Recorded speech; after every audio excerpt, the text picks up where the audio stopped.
May mga tinayong tent city sa ilang bayan sa Cebu para sa mga tinamaan ng magnitude 6.9 na lindol, mag-iisang linggo na ang nakalipas. Pero ang ilan sa mga residente mas pinipili pa ring manatili sa kanilang mga bahay. Para sa iba pang detalye, nasa linya ng telepono si News 5 Visayas correspondent John Arowa. John, pakilarawan mo nga sa amin, ano bang sitwasyon dyan sa mga tent city? Ruth, bagamat nagtayo ng tent city, magilan-gilan pa lang ang pamilyang piniling magpunta rito. Pero ang ibang nandito, problema, ang sobrang init. Inabutan na yung mga pamilya na sa labas ng mga tent, inilatag ang mga banig.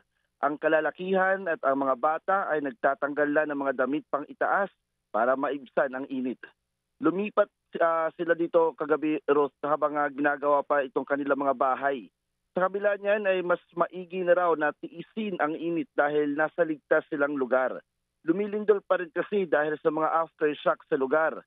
Malinis naman itong tent city. Meron silang mga portalets at may water drinking stations na itinayo. Nakahanda naman ditong mga pack meals para sa kanila, Ruth, at pati yung mga medical teams at gamot. Samantala ay dumaragsa ang relief of goods dito sa Northern Cebu. Wala ring hinto ang donasyon mula sa iba't ibang lugar at ibang bansa.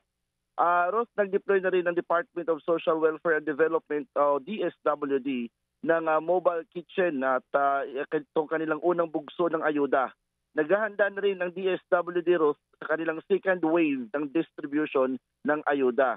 Panawagan din ng lokal na pamahalaan kung maaari, idaan na lang sa mga itinalagang relief hubs ang mga donasyon.